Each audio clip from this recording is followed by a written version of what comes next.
എല്ലാവർക്കും ഒരിക്കൽ കൂടി സ്വാഗതം. ഒരു കഥയുണ്ട്, ആത്രേയം.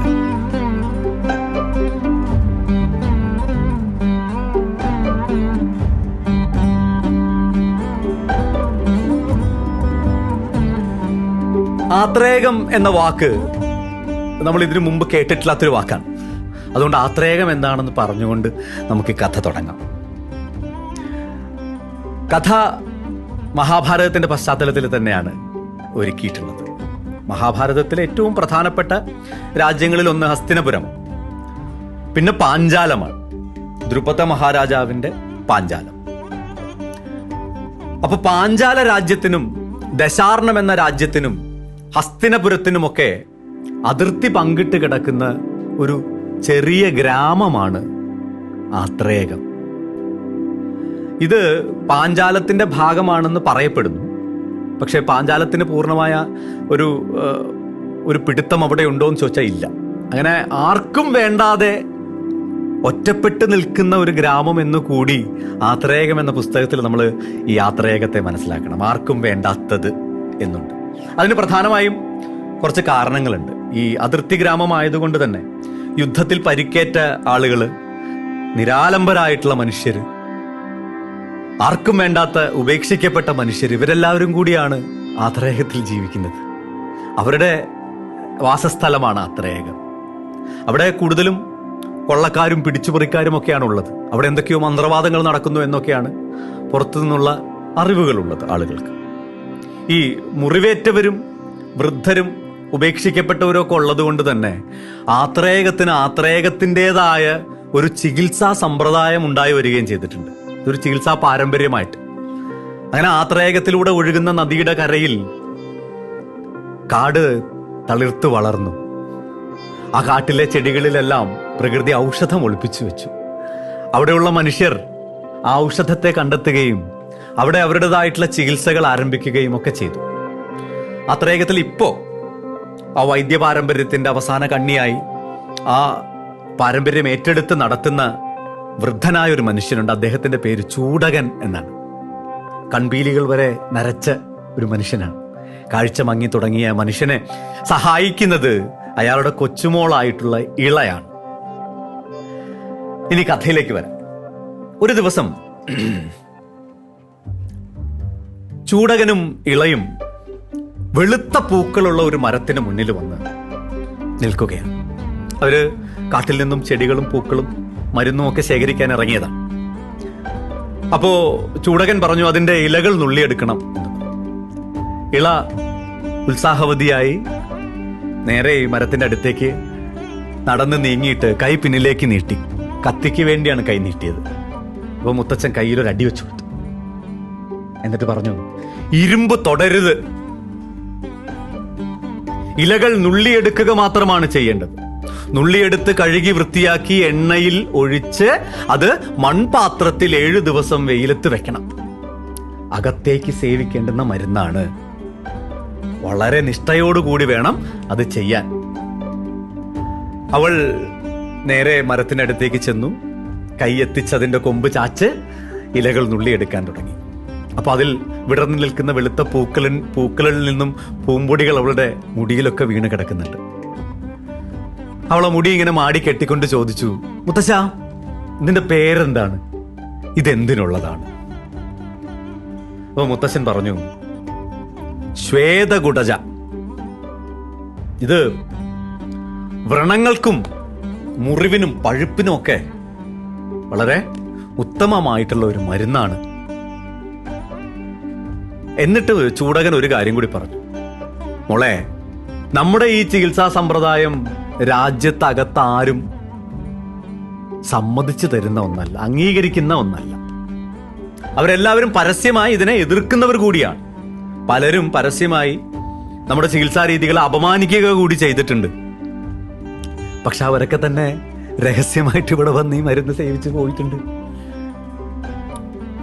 മുറിവ് പറ്റിയും പഴുത്തൊലിച്ചും തൊലി പൊളിഞ്ഞും ഒക്കെ വരുന്നവർ ഇവിടുത്തെ ചികിത്സയിൽ ഭേദമായി തിരിച്ചു പോയിട്ടുണ്ട്. അത് ഇളയും കണ്ടിട്ടുള്ളതാണ്. അങ്ങനെ ഇവര് മരുന്നൊക്കെ പറിച്ച് ശേഖരിച്ചിങ്ങനെ നടക്കുന്ന സമയത്ത് ഇള പെട്ടെന്ന് കാട്ടിനുള്ളിലേക്ക് നോക്കി. മുത്തശ്ശൻ പറഞ്ഞു, ഉച്ച കഴിഞ്ഞാൽ തന്നെ ഇരുട്ട് വീഴുന്ന കാടാണ്, നമുക്ക് പെട്ടെന്ന് പോണം, നീ വാ എന്ന് പറഞ്ഞു വിളിച്ചു. ഇള കാട്ടിനുള്ളിൽ എന്തോ അനക്കം കണ്ടാണ് നിന്നത്. ഇള മുത്തച്ഛനെ വിളിച്ചു, മുത്തച്ഛ ഒന്ന് നിൽക്കണം. അപ്പൊ മുത്തച്ഛൻ ചോദിച്ചു, എന്താ? അവിടെ ആ കാട്ടിനുള്ളിൽ ആ മരത്തിന് പിന്നിൽ ആരോ ഉണ്ട്. അങ്ങനെ ഇവർ രണ്ടുപേരും കൂടി ആ ഇരുട്ടിൽ കാട്ടിനുള്ളിലേക്ക് ആ ശബ്ദം കേട്ട സ്ഥലത്തേക്ക് ചെല്ലുന്നു. അവിടെ ആ മരത്തിന് പിന്നിലായി ഒരു മൺചതുപ്പിൽ ഒരു മനുഷ്യൻ അകപ്പെട്ട് കിടക്കുകയാണ്. ഒരാൾ വീണ് കിടക്കുന്നു. അയാളുടെ കാതിലും കണ്ണിലും വായിലും ആസകലം മണ്ണും ചെളിയും പുരണ്ടിരിക്കുകയാണ്. അയാൾ അവിടെ നിന്ന് എഴുന്നേൽക്കാനാവാതെ പിടയാണ്. മുത്തശ്ശൻ നോക്കി, ഇളയും നോക്കി. ശത്രുവല്ലെന്ന് അവർക്ക് മനസ്സിലായി.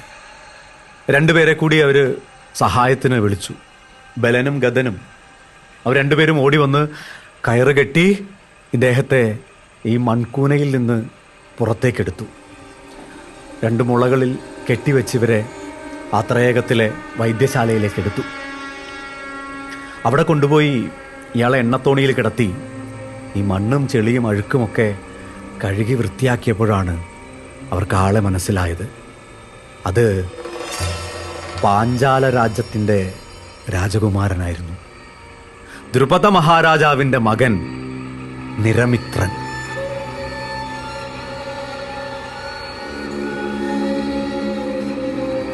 നിരമിത്രനാണത് എന്നറിഞ്ഞ് അവരാകെ അമ്പരന്ന് പോയി. ഇതെങ്ങനെ രാജകുമാരൻ ഇങ്ങനെ ഒരു ഗതി? എന്താണ് സംഭവിച്ചതെന്നറിയാതെ അവരാകെ വിഷമിച്ചു നിന്നു. നിരമിത്രൻ ആത്രേയകത്തിലെത്തിയിരിക്കുന്നു.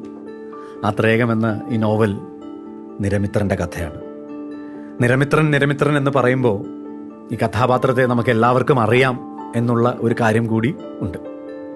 മഹാഭാരതം അറിയാവുന്ന അല്ലെങ്കിൽ കുറച്ചെങ്കിലും കേട്ടറിവുള്ള ആളുകൾക്ക് എല്ലാവർക്കും ആർക്കും തന്നെ മറക്കാൻ കഴിയാത്തൊരു പേരാണ് ശിഖണ്ഡി എന്ന പേര്.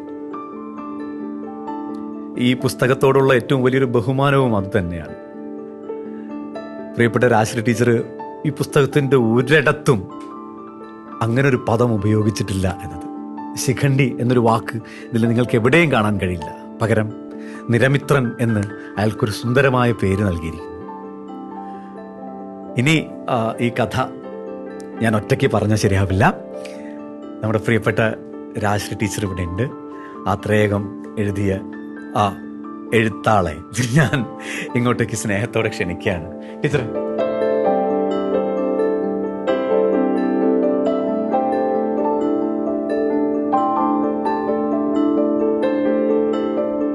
ടീച്ചറെ നമസ്കാരം.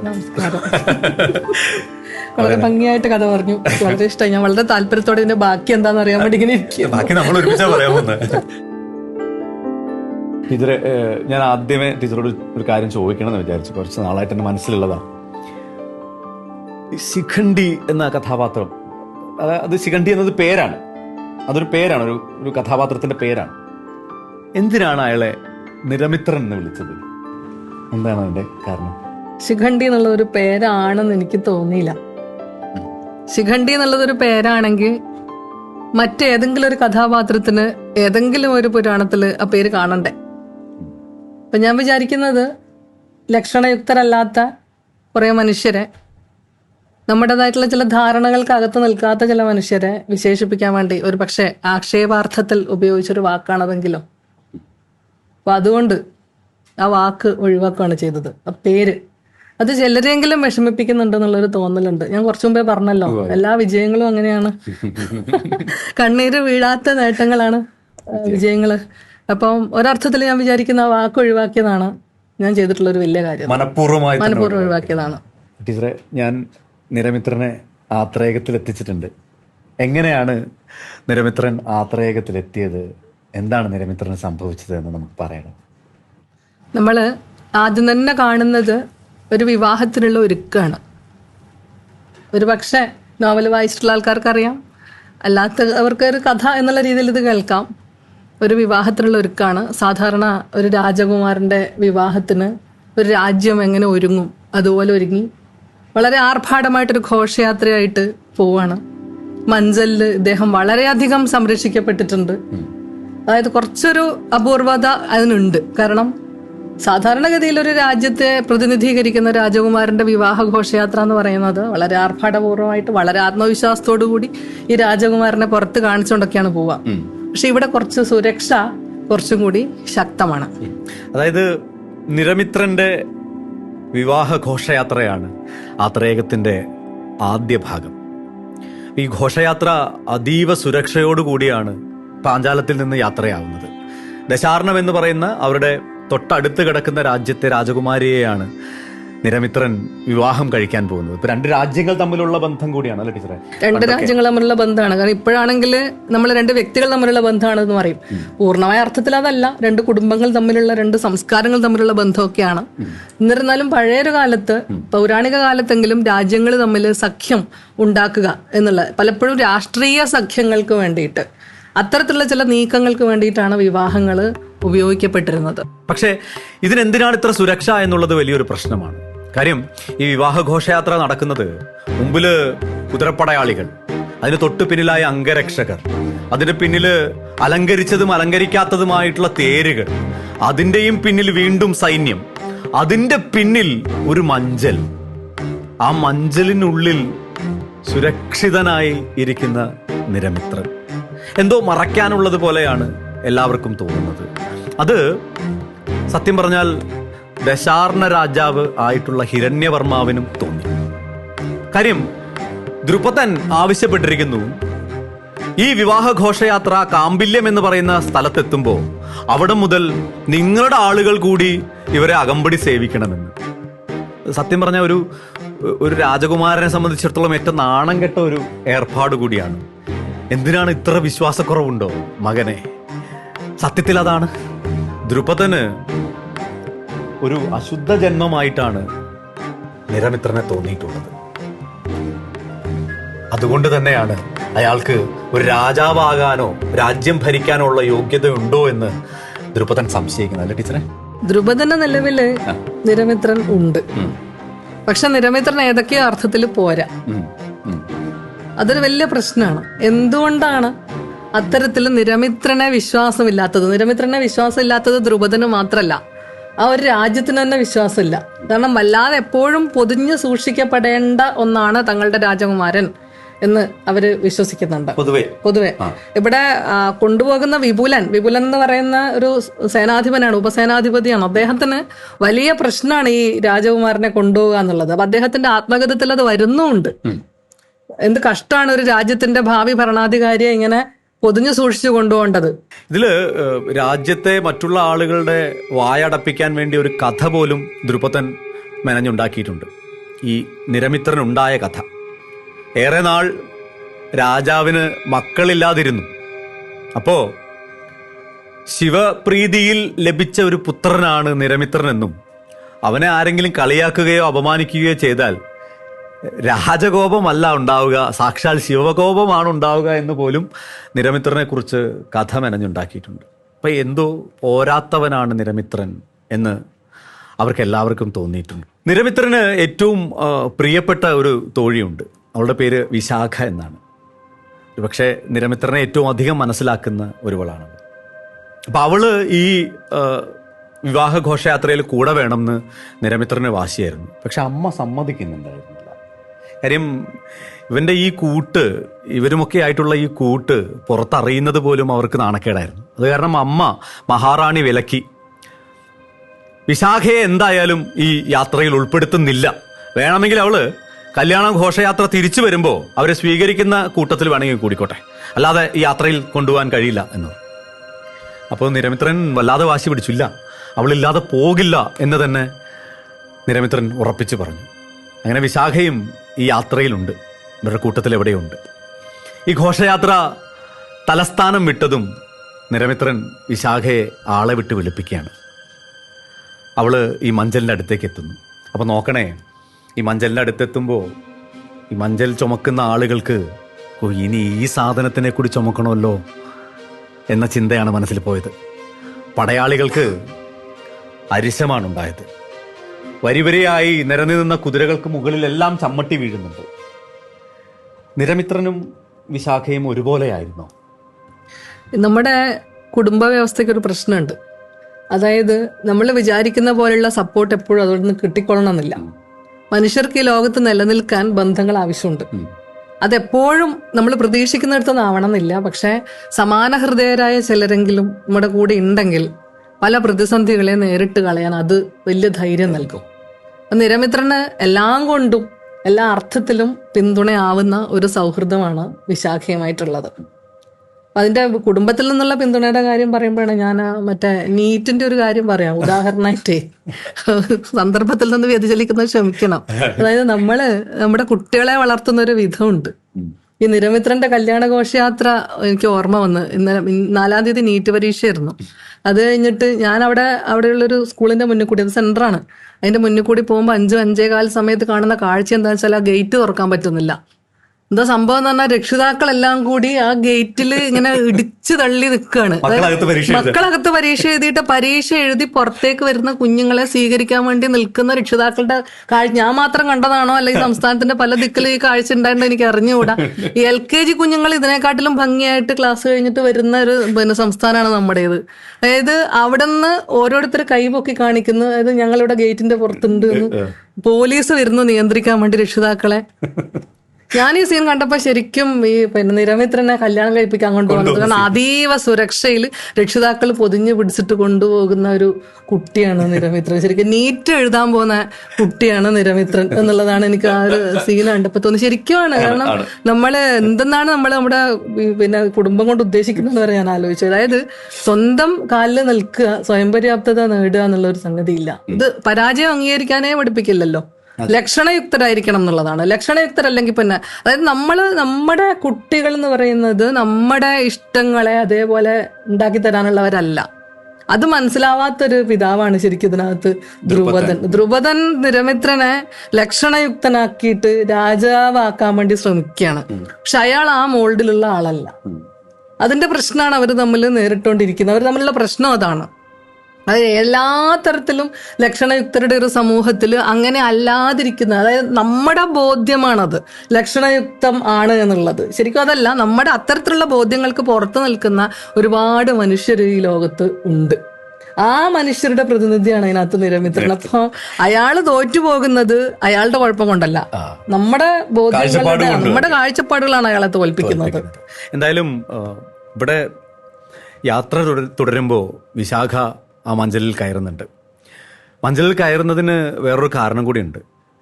നിരമിത്രനും വിശാഖയ്ക്കും മറ്റൊരു പദ്ധതി കൂടിയുണ്ട്. ഈ പോകുന്ന വഴിയിൽ എവിടെയോ ആണ് ആത്രേയം എന്ന് കേട്ടറിവുണ്ട് അവർക്ക്. ഞാൻ മുമ്പ് ആത്രേയത്തെക്കുറിച്ച് പറഞ്ഞപ്പോൾ ഒരു കാര്യം പറഞ്ഞിരുന്നു, എവിടെയും പെടാത്തതാണ് ആത്രേയമെന്ന്. ഇവർ വിചാരിക്കുന്നത് ഇവർക്ക് ഏറ്റവും അഭയം നൽകുന്ന ഒരിടം ആത്രേയമായിരിക്കും എന്നാണ്. അങ്ങനെ ആത്രേയത്തിലേക്ക് ആ രാത്രിയിൽ ഒളിച്ചോടാനാണ് നിരമിത്രനും വിശാഖയും തീരുമാനിക്കുന്നത്. അതിന് അവരൊരു പദ്ധതിയും ഒരുക്കിയിട്ടുണ്ട്. വിശാഖ കുറച്ച് ഉടുപ്പുടവകൾ എടുത്തു വെച്ചിട്ടുണ്ട് കയ്യിൽ. സ്ത്രീകൾ അണിയുന്ന ഉടുപ്പുടവകൾ, വസ്ത്രങ്ങൾ അവളുടെ കയ്യിലുണ്ട്. അത് ധരിച്ച് വേഷം മാറി വേഷപ്രച്ഛന്നരായി രാത്രിയിൽ ഇവിടുന്ന് ഈ സുരക്ഷ ഭേദിച്ച് രാത്രിയിൽ ഓടിക്കളയാം എന്നുള്ളതാണ് ഇവരുടെ തീരുമാനം. പക്ഷെ പോകുന്ന വഴിയിൽ മറ്റൊരു സംഭവം ഉണ്ടാവുന്നു. ഒഴുക്ക് നിലച്ച നദി പോലെ ഈ ഘോഷയാത്ര പെട്ടെന്ന് നിന്നുപോകും. സംഭവിച്ചത് മുന്നിൽ കുതിരപ്പുറത്ത് പോയിരുന്ന ഒരു സൈന്യാധിപൻ നിലത്ത് വീണിരിക്കുന്നു എന്നതാണ്. അപ്പോ യാത്രയുടെ നേതൃത്വം ഏറ്റെടുത്തിട്ടുള്ള വിപുലൻ വാളൂരിക്കൊണ്ട് പിന്നിൽ നിന്ന് മിന്നൽ വേഗത്തിൽ അയാള് മുന്നിലെത്തി. എന്താണ് സംഭവിച്ചത് എന്നാള് ചോദിക്കും. അപ്പൊ ഒരുത്തൻ വീണ് കിടക്കുന്നത് അദ്ദേഹം കണ്ടു.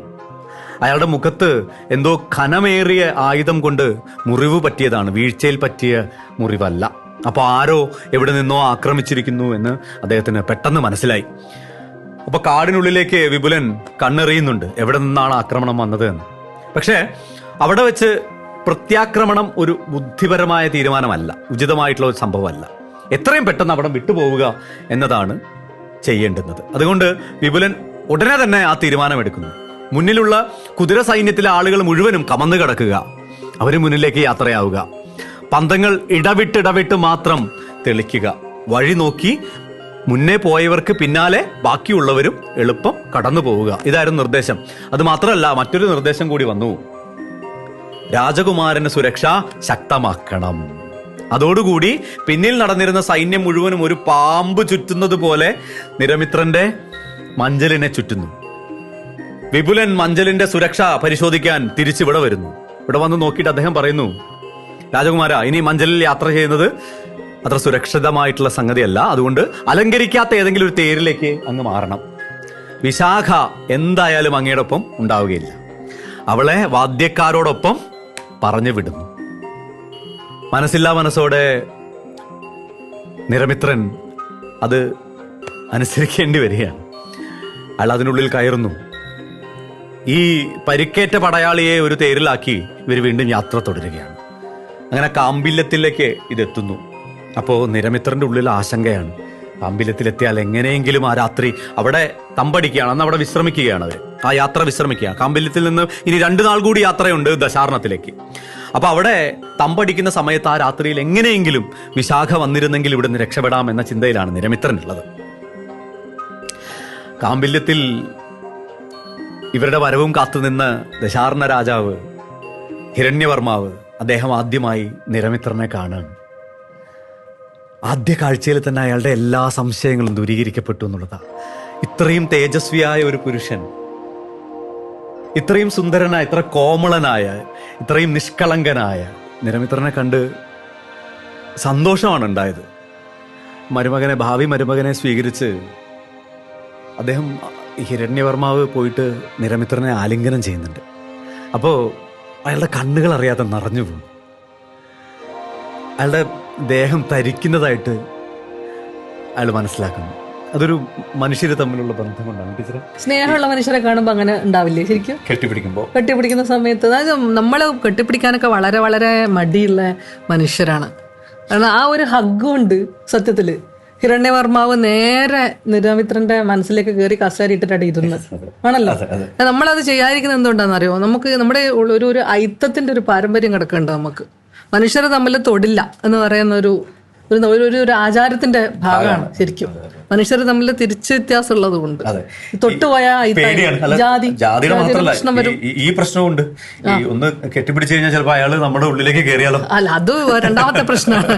ശരിക്കും മനുഷ്യർ തമ്മിൽ തൊടാൻ മടിക്കുന്ന ഒരു സമൂഹമാണ് നമ്മുടേത്. അപ്പൊ അതുകൊണ്ട് തന്നെ ഹഗ് എന്ന് പറയുന്നത് ആ അർത്ഥത്തിൽ മനസ്സിലാവില്ല. 1000 വാക്കുകൾ കൊണ്ട് നമുക്ക് പ്രകടിപ്പിക്കാൻ പറ്റുന്നതിന്റെ എത്രയോ ഇരട്ടിയാണ് ഒരു സ്പർശം, ഒരു ആലിംഗനം എന്ന് പറയുന്നത്. അതാണ് അവിടെ. അതായത് നിരമിത്രനോട് 300 വാക്ക് കവിയാത്ത എസ് അവിടെ എഴുതിയിട്ട് യാതൊരു കാര്യമില്ല. ഹിരണ്യവർമാവ് അതാണ് ധ്രുവദൻ അന്ന് വരെ നിരമിത്രനോട് ചെയ്യാതിരുന്ന കാര്യം. ആ ഒരൊറ്റ ഒന്നുകൊണ്ടാണ് അയാൾ നേരെ കയറുന്നത്. അങ്ങനെയുള്ള ഒരു 1-2 മനുഷ്യരുണ്ട്. എന്തായാലും ആ വിവാഹം നടക്കണമെന്ന് ഹിരണ്യവർമാവ് അവിടെ വെച്ച് തന്നെ തീരുമാനിക്കുന്നു. ആ രാത്രി അവരവിടെ വിശ്രമിക്കുകയാണ്. എല്ലാവരും വിശ്രമിക്കുകയാണ്. കുതിരകളെ അഴിച്ചു വിട്ടിരിക്കുന്നു. അവരങ്ങിങ്ങായിട്ട് നടക്കുന്നുണ്ട്. പടയാളികൾ പല സ്ഥലങ്ങളിൽ ദിക്കുകളിൽ ഉറങ്ങുന്നു. നടന്നവർ ക്ഷീണിതരായിട്ടാണ് ഉറങ്ങുന്നത്. ഭയപ്പെട്ട് നിരമിത്രൻ തൻ്റെ വിശ്രമമുറിക്കുള്ളിലിരിക്കുമ്പോൾ എവിടെ നിന്നോ വിശാഖ ഓടി വന്നു. വിശാഖയ്ക്ക് വരാതിരിക്കാൻ കഴിയില്ല. അവൾ വന്ന പാടെ നിരമിത്രൻ ചോദിച്ചു, ഉടുപുടവകൾ നിന്റെ കയ്യിലില്ലേ എന്ന്. ഉണ്ട്, സമയം കളയാൻ ഇല്ല നമ്മുടെ കയ്യിൽ. അപ്പം അത്ര അടുത്ത് ആ അരണ്ട വെളിച്ചത്തിൽ വിശാഖയ്ക്ക് കുറേ നാളുകൾക്ക് ശേഷമാണ് നിരമിത്രനെ കിട്ടുന്നത്. അവളുടെ ഉള്ളിലുള്ള സ്നേഹവും പ്രണയവും അവൾ പറയുന്നുണ്ട്. അവൾ പറയുന്നത് നിന്നെയും കൊണ്ട് ഒളിച്ചോടിയാലോ എന്നാണ്. കാമം മൂത്ത് വിശാഖ എന്നെയും കൊണ്ട് ഒളിച്ചോടിയതാണോ എന്ന് നാളെ ആളുകൾ പറയുമോ എന്ന് നിരമിത്രൻ കളിയായി ചോദിക്കുന്നുണ്ട്. അവൾ അങ്ങനെ സന്തോഷത്തോടെയാണ് നിരമിത്രനെ നോക്കുന്നത്. പെട്ടെന്ന് ഇവർ വസ്ത്രം മാറുന്നു. വസ്ത്രം മാറിക്കഴിയുമ്പോഴും വിശാഖയ്ക്ക് നിരമിത്രനിൽ നിന്ന് കണ്ണെടുക്കാൻ കഴിയുന്നില്ല. അതിസുന്ദരിയായൊരു സ്ത്രീയായി നിരമിത്രൻ മാറിയിരിക്കുന്നു. അവർ രണ്ടുപേരും കയ്യിൽ ചെറിയ കുറുങ്കത്തിയുമായി പുറത്തേക്ക് ഇറങ്ങുന്നു. പുറത്തെ കാടാണ്. ഇവിടെ എവിടെയോ ആണ് ആ ആത്രേയകമെന്ന് മാത്രമേ അവർക്കറിയുള്ളൂ. കൃത്യമായി ഇന്ന സ്ഥലത്താണെന്ന് അറിയില്ല. അവരൊരു ഉദ്ദേശം വെച്ച് ആ കാട്ടിലൂടെ യാത്രയാവുകയാണ്. അപ്പോൾ നിരമിത്രൻ മുന്നിൽ നടക്കുന്നു. ഈ വസ്ത്രങ്ങൾ ഉയരുമ്പോൾ, ഓടുന്ന സമയത്ത് വസ്ത്രങ്ങൾ ഉയരുമ്പോൾ നിരമിത്രൻ്റെ കണങ്കാല് പിന്നിൽ നിന്ന് വിശാഖ കാണുന്നുണ്ട്.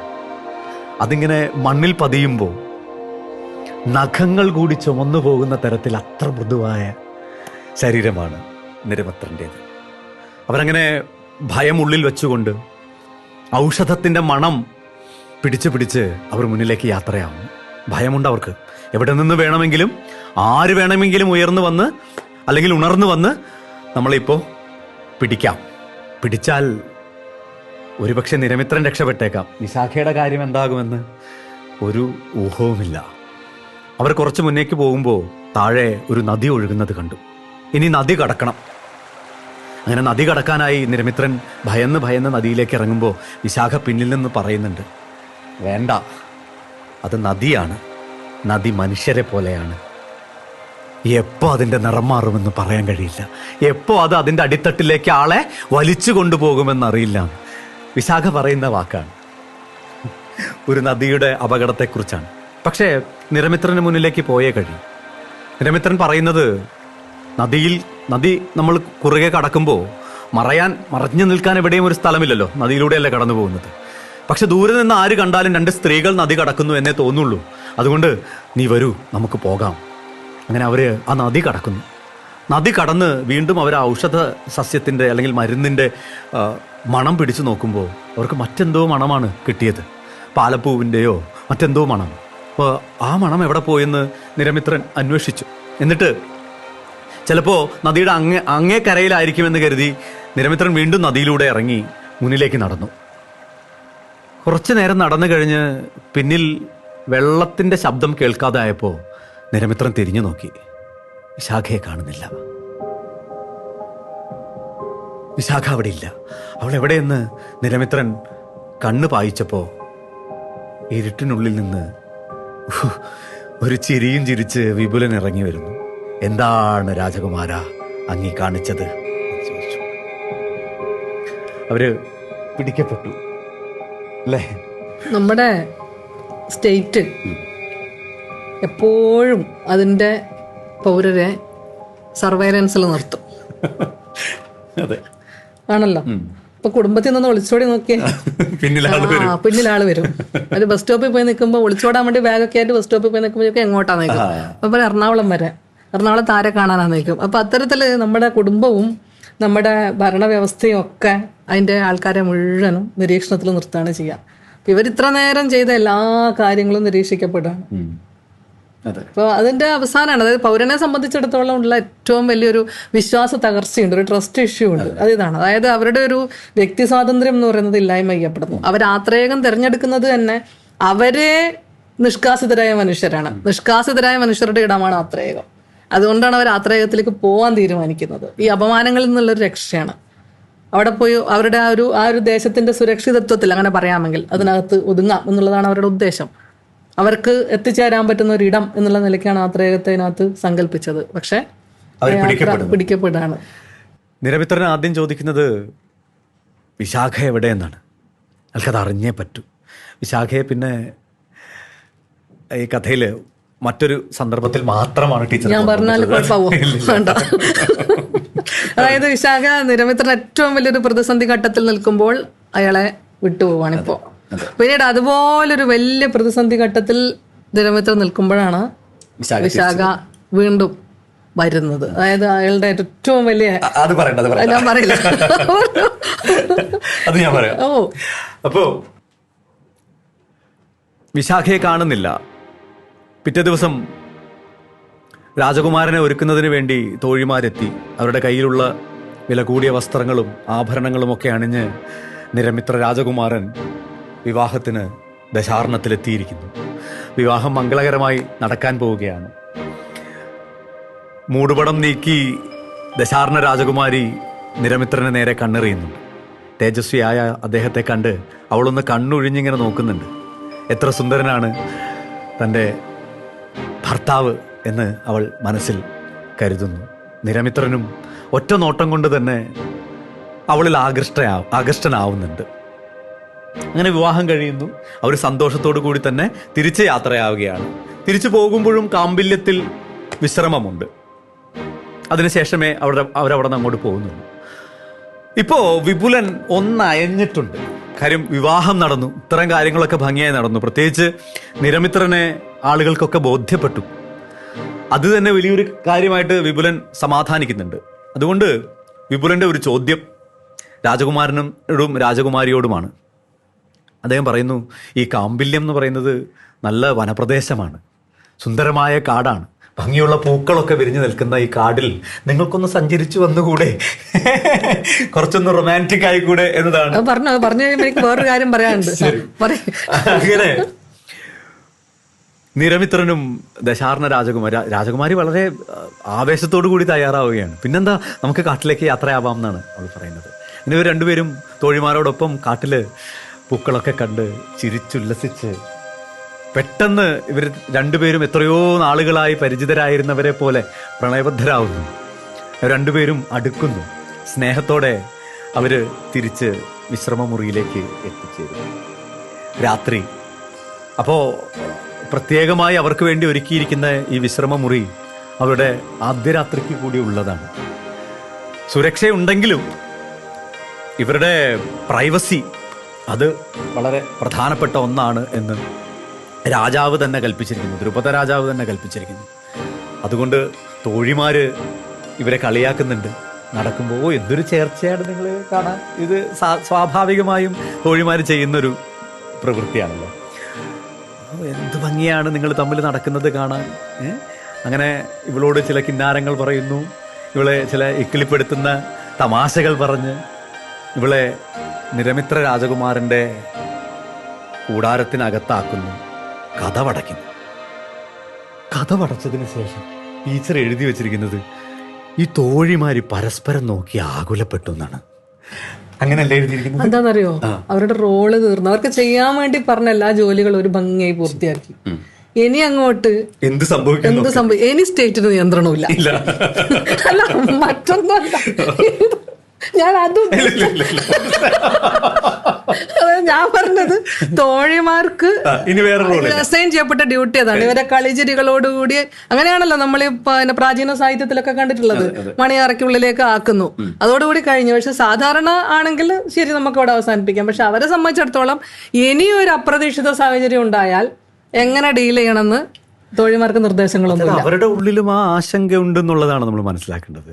എല്ലാവരും അവരവരുടെ ജോലിയാണ് ചെയ്യുന്നത്. മഞ്ചല് ചുമക്കുന്നവനും അംഗരക്ഷകനായിരിക്കുന്നവനും തോഴിമാരും എല്ലാവരും അവരവരുടെ ഡ്യൂട്ടി കൃത്യമായി ചെയ്യുക എന്നുള്ളതാണ് ചെയ്തുകൊണ്ടിരിക്കുന്നത്. അതെ, നിങ്ങൾ ഈ വനയാത്രയ്ക്ക് പോയി ആനന്ദിക്കൂ എന്ന വിപുലന്റെ നിർദ്ദേശം അടക്കം മുകളിൽ നിന്ന് വന്ന ഫയലാണ്. അതൊക്കെയാണ് നടപ്പിലാക്കിയത്. ഇനി കൈവിട്ടുപോയൊന്നും ചെയ്യാനില്ല. എന്തായാലും അരണ്ട വെളിച്ചത്തിൽ നിരമിത്രനും ദശാർണ രാജകുമാരിയും ആ കൂടാരത്തിന് ഉള്ളിലാണ്. നിരമിത്രൻ അവളോടുള്ള മുഴുവൻ പ്രണയവും അവൾക്ക് മനസ്സിലാകത്തക്ക രീതിയിൽ അവളെ ആലിംഗനം ചെയ്യും. അവൾ അലിഞ്ഞു പോകുന്നുണ്ട് ആ ആലിംഗനത്തിൽ. അത്രയും മൃദുവായ, അത്രയും സ്നേഹനിർഭരമായ ഒരു ആലിംഗനം അവളൊരു പക്ഷേ അതിനു മുമ്പ് ഒരിടത്ത് നിന്നും അനുഭവിച്ചിരിക്കില്ല. അയാൾ അവളെ ഗാഠമായി ചുംബിക്കുന്നുണ്ട്. ആ ചുംബനം കൊണ്ട് അവൾ തളിർത്തു പോവുകയാണ് ചെയ്യുന്നത്.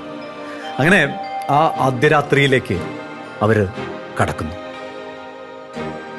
ഇവളും പ്രണയ വിവശയായി നിരമിത്രനെ തഴുകാൻ തുടങ്ങുകയാണ്. അയാളുടെ തലമുടിയിൽ നിന്ന് അയാളുടെ മുഖത്തിലേക്ക്, നെറ്റിയിലൂടെ, അയാളുടെ കവിളിലൂടെ, അയാളുടെ താടിയിലൂടെ, കഴുത്തിലൂടെ, അയാളുടെ തോളുകളിലൂടെ, അയാളുടെ മാറിലേക്ക് ദശാർണ രാജകുമാരി കൈകൾ താഴ്ത്തുകയും പെട്ടെന്ന് കൈവലിക്കുകയും ചെയ്തു.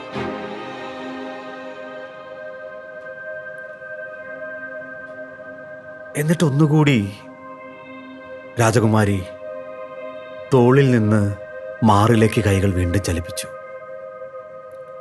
ഒരിക്കൽ കൂടി അവരങ്ങനെ തന്നെ ചെയ്തു. അവർക്ക് വിശ്വസിക്കാനായില്ല. അവരാ വെളിച്ചം നീക്കി നോക്കിയപ്പോൾ നിരമിത്രന്റെ രോമങ്ങളില്ലാത്ത ആ മാറ് ഒരു സ്ത്രീയുടെ മാറ് പോലെ അവൾക്ക് കാണപ്പെട്ടു.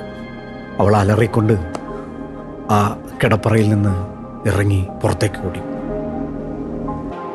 ഈ സ്പർശം നമ്മൾ പറഞ്ഞില്ലേ, ഈ ആലിംഗനം നമ്മൾ പറഞ്ഞില്ലേ, ഇവിടെ രണ്ട് തരാണ്. എന്താ, നമ്മുടെ പ്രണയം അവസാനിക്കുന്ന ഒരു ഘട്ടമുണ്ട്. അതിനുശേഷം പിന്നെ നടക്കുന്നത് ഒരു ഇൻസ്പെക്ഷൻ, പരിശോധനയാണ്. അതായത് സ്പർശത്തിന് തന്നെ ഒരുപാട് തലങ്ങളുണ്ട്. ആദ്യത്തെ എന്ന് പറഞ്ഞാൽ അവർ തമ്മിൽ ഒരിക്കലും ഇങ്ങനെ ഒരു വിവാഹത്തിന് തയ്യാറല്ലാതിരുന്ന നിരമിത്രൻ ദശാർണ രാജകുമാരിയെ കാണുകയും എന്തോ ഒരു ജന്മാന്തര ബന്ധം അങ്ങനെ പറയും. അതായത് സീതയെ ആദ്യമായിട്ട് കാണുന്ന സമയത്ത് ശ്രീരാമൻ അങ്ങനെ തോന്നി എന്നാണ് പറയുന്നത്, ഏതോ മുജ്ജന്മ ബന്ധം ഉണ്ടെന്ന്. അപ്പൊ അതുപോലത്തെ ഒരു ബന്ധത്തിൽ കുടുങ്ങി അവരൊന്നിച്ച് ജീവിക്കാൻ തീരുമാനിച്ചു. ഒരു ഇത്ര ഘട്ടം വരെയും അവരുടെ ഉള്ളിൽ സ്നേഹം പ്രവർത്തിക്കുന്നുണ്ട്. എങ്ങനെയാണ് വളരെ അന്യയായിട്ടുള്ളൊരു സ്ത്രീയെ അല്ലെങ്കിൽ അന്യനായ ഒരു പുരുഷനെ ഒരു പ്രത്യേക ദിവസം സ്നേഹിച്ചു തുടങ്ങുന്നത് ഞാൻ വിചാരിക്കാറുണ്ട്. ശരിക്കും അത് സാധ്യമാണ്. കാരണം അതൊരു പ്രത്യേക തരം എന്താണ് പറയാ, ഭാവസ്ഥിരാണി ജനനാന്തര സൗഹൃദാനി എന്നൊക്കെ പറയുന്നവർ കാണാൻ, നമ്മൾ കാണുക, മനോഹരമായ വസ്തുക്കൾ കാണുക, നല്ല സംഗീതം കേൾക്കുക ഒക്കെ ചെയ്യുന്ന സമയത്ത് നമ്മുടെ ഉള്ളിൽ പല അബോധപൂർവ്വം പല ഓർമ്മകളും ഉണ്ടാവും എന്ന് പറയും.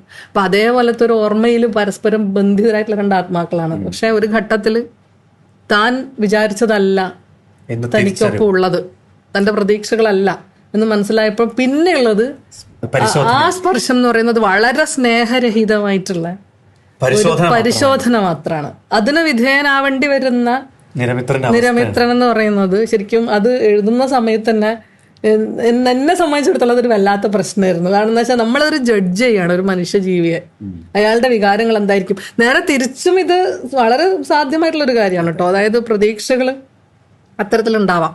മനുഷ്യരെ സംബന്ധിച്ചെടുത്ത് പരസ്പരമുള്ള ആഗ്രഹങ്ങളും പരസ്പരം നിർവഹിക്കപ്പെടേണ്ടുന്ന ചില കർമ്മങ്ങളൊക്കെ ഓരോ മനുഷ്യരും നേരത്തെ പ്ലാൻ ചെയ്ത് വെച്ചിട്ടുണ്ടാവും. അപ്പൊ അത്തരത്തിലല്ല ജീവിതത്തിൽ സംഭവിക്കുന്നതെന്ന് കാണുമ്പോൾ വളരെ സ്വാഭാവികമായിട്ടുള്ള നിരാശകൾ ഉണ്ടാവാം. അതിനെ മറികടക്കാൻ ശ്രമിക്കും ആൾക്കാർ, ചിലർ വിജയിക്കും. പക്ഷെ ദശാർണ രാജകുമാരിയെ സംബന്ധിച്ചിടത്തോളം വളരെ കൃത്യമായിട്ടാണ് പ്രതികരിക്കുന്നത്. അവരത് അതായത് പുരുഷനല്ല എന്നുള്ള പൂർണ്ണ ബോധ്യത്തോടുകൂടി അവർ ഇറങ്ങിപ്പോകുന്നു. ഇറങ്ങി ആ രാത്രിയിൽ തന്നെ ദശാർണത്തിൽ നിന്ന് എത്തിയ തേരിൽ കയറി ദശാർണ രാജ്യത്ത് നിന്ന് വന്ന മുഴുവൻ ആളുകളെയും പിൻവലിച്ചുകൊണ്ട് രാജകുമാരി ദശാർണത്തിലേക്ക് തിരിച്ചു പോകുന്നു. ഇത് വലിയൊരു ആഘാതമാണ് ഉണ്ടാവുന്നത്, വലിയൊരു ആപത്താണ് ഇനി സംഭവിക്കാൻ പോകുന്നത്. ദശാർണ രാജകുമാരിയെയാണ് അപമാനിച്ചിരിക്കുന്നത്. ഇനി യുദ്ധമാണ് അടുത്തത് സംഭവിക്കാൻ പോകുന്നത്. അപ്പൊ യുദ്ധമുണ്ടാവാതിരിക്കാൻ എന്ത് ചെയ്യും എന്നുള്ളതായി ആലോചന. ഇത് ദ്രുപദ രാജാവ് എടുത്തത് മറ്റൊരു രീതിയിലാണ്. ഇതറിയിക്കാൻ ചെന്ന പടയാളികളെ മുഖമടിച്ച് അയാള് താഴെ ഇട്ടു. മൂക്കിൽ നിന്നും വായിൽ നിന്നൊക്കെ ചോര ഒലിപ്പിച്ചുകൊണ്ട് അയാള് അവിടെ പെടഞ്ഞു വീണു എന്നാണ് പറയുന്നത്. അത്ര ദേഷ്യത്തിലാണ് ദ്രുപദൻ ഇതിനെ കണ്ടത്. ദ്രുപദൻ എങ്ങനെയാണ് പ്രതികരിച്ചത് എന്ന് ചോദിച്ചാൽ അത് കുറച്ച് കടന്ന കൈയായി പോയി എന്ന് പറയേണ്ടി വരും. ദ്രുപദൻ നിരമിത്രന്റെ അറയിലേക്ക് അമ്മയുടെ കയ്യും പിടിച്ച്, അതായത് റാണിയുടെ കയ്യും പിടിച്ച് കടന്നു ചെല്ലുകയാണ്. വലിയ ദേഷ്യത്തിലായിരുന്നു ദ്രുപദൻ. അമ്മയെ മുറിക്കുള്ളിലാക്കി കതവടച്ചു. എന്നിട്ട് മകന്റെ മുന്നിൽ വെച്ച് അമ്മയുടെ ഉടുപുടവകൾ അഴിച്ച് ഉലച്ചു. ഒരു മൃഗത്തെ പോലെ സ്വന്തം മകന്റെ മുമ്പിൽ വെച്ച് ഒരമ്മയെ അയാള് ബലാത്കാരമായി ഭോഗിച്ചു. പ്രചണ്ഡമായ വേഗത്തിൽ അയാള് ആ സ്ത്രീയെ കീഴ്പ്പെടുത്തി. അവളുടെ എതിർപ്പുകളെയൊക്കെ അവഗണിച്ചുകൊണ്ട് സ്വന്തം മകന്റെ മുമ്പിൽ വെച്ച് ഒരച്ഛൻ ഒരിക്കലും ചെയ്യാൻ പാടില്ലാത്ത ഒന്ന് അവിടെ സംഭവിച്ചു. നിരമിത്രൻ തരിച്ചു പോയിട്ടുണ്ടാവണം. നിരമിത്രൻ്റെ ഒരു ഇപ്പോഴത്തെ നില എന്താണെന്ന് വാക്കുകൾ കൊണ്ട് പറയാൻ കഴിയാത്ത ഒന്നായിരിക്കണം.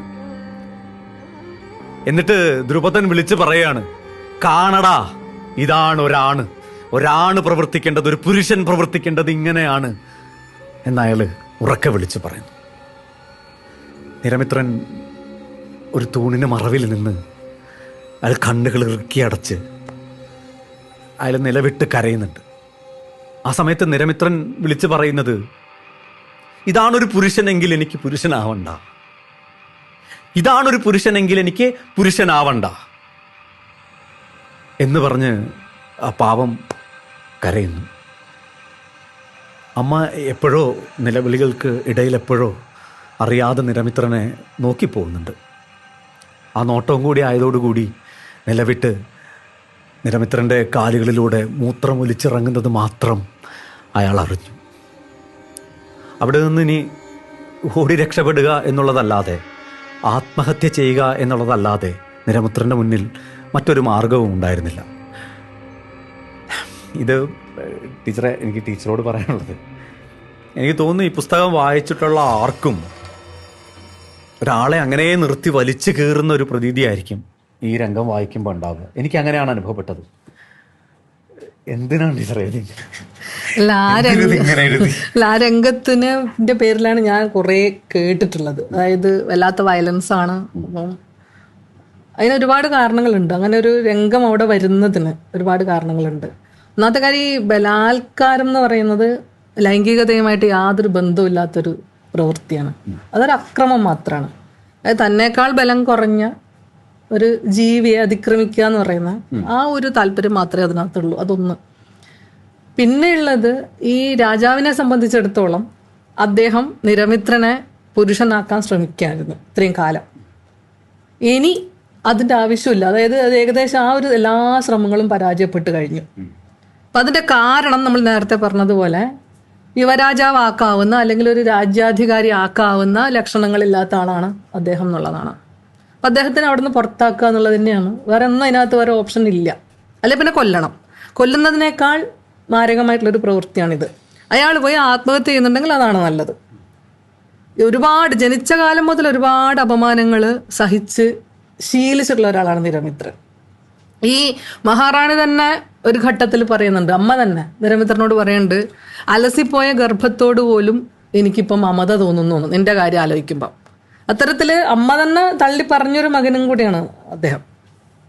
അപ്പം അങ്ങനെയുള്ള ഒരാള് ആത്മഹത്യ ചെയ്യണമെങ്കിൽ അല്ലെങ്കിൽ അങ്ങനെ ഒരു തീരുമാനത്തിലെത്തണമെങ്കിൽ അത്രയും സോളിഡ് ആയിട്ടുള്ളൊരു റീസൺ വേണം. അതായത് ഒരു മകനെ സംബന്ധിച്ചിടത്തോളം ഇത് ഏറ്റവും ഹൃദയഭേദകമായിട്ടുള്ള ഒരു അനുഭവമാണ്. അതിന്റെ ട്രോമയിൽ നിന്ന് അയാൾ ഒരിക്കലും കരകയറാൻ പോകുന്നില്ല. അതായത് ഈ രാജ്യങ്ങൾ തമ്മിൽ യുദ്ധങ്ങൾ നടക്കുന്ന സമയത്ത് സൈനികർ അതത് പരാജയപ്പെടുന്ന രാജ്യങ്ങളിലെ സ്ത്രീകളോട് അതിക്രമം പ്രവർത്തിക്കും എന്ന് അറിയാലോ. അപ്പൊ അത് മിക്കവാറും അന്നേരം അവർ ഈ മറ്റു കാര്യങ്ങളൊന്നും ശ്രദ്ധിക്കില്ല. മക്കള് കാണുന്നുണ്ടോ, പിന്നെ ഭർത്താവ് കാണുന്നുണ്ടോ എന്നുള്ളതൊന്നും. സ്ത്രീകളെ റേപ്പ് ചെയ്യുന്ന സമയത്ത് അതൊരു തരം ഒരു ഹിംസയുടേതായിട്ടുള്ളൊരു വാഴ്ചയാണ്. അത് ആ ഒരു പ്രതികാരം തൻ്റെ മനസ്സിലുള്ള മുഴുവനും അത്രയും കാലം താൻ അടക്കി വെച്ചിട്ടുള്ള നിരാശ, ഇത് മുഴുവനുമാണ് ദ്രുപദൻ ആ ഒരു പ്രവൃത്തിയിലൂടെ കാണിക്കുന്നത്. ഒന്നത്. രണ്ടാമത്തെ കാര്യം, അത് കുറച്ചും കൂടി സീരിയസ് ആണെന്നാണ് ഞാൻ വിചാരിക്കുന്നത്. അതായത് എന്തോ അർത്ഥത്തിൽ ശിക്ഷിക്കപ്പെടേണ്ടവളാണ് ഈ റാണി എന്ന് പറയുന്ന ഒരു മനോഗതി ഉണ്ട് അതിൽ. അതായത് ഒരു അശുദ്ധ ജന്മത്തിന് ജന്മം നൽകിയ, അതായത് അങ്ങനെ ഒരു പ്രശ്നം കൂടി അതിനകത്തുണ്ട്. കാരണം സ്ത്രീകളാണ് പലപ്പോഴും ഇത്തരത്തിലുള്ള ഈ അവസ്ഥകൾക്ക് കാരണക്കാരികളായിട്ട് ചിത്രീകരിക്കപ്പെടാറ്. അതായത് ഇപ്പം ഭിന്നശേഷിയുള്ളൊരു കുട്ടി ഉണ്ടെങ്കിൽ ആ കുട്ടിയുടെ പരിചരണം 90% കുടുംബങ്ങളിലും സ്ത്രീകളുടെ പൂർണ്ണമായിട്ടുള്ള ബാധ്യതയും ഉത്തരവാദിത്വമായിരിക്കും. ടീച്ചർ, ഈ ഇപ്പം നമ്മൾ അറിയാതെ പറഞ്ഞു പോയ ഒരു കാര്യമുണ്ട്, ഈ യാഗം നടക്കുന്ന കാര്യം. അപ്പോൾ നിരമിത്രൻ ആത്രേയകത്തിൽ ചികിത്സയിലാണ്. അയാളെ ചികിത്സിച്ചുകൊണ്ടിരിക്കുമ്പോൾ പാഞ്ചാലത്തിലൊരു വലിയ യാഗം നടക്കുന്നു.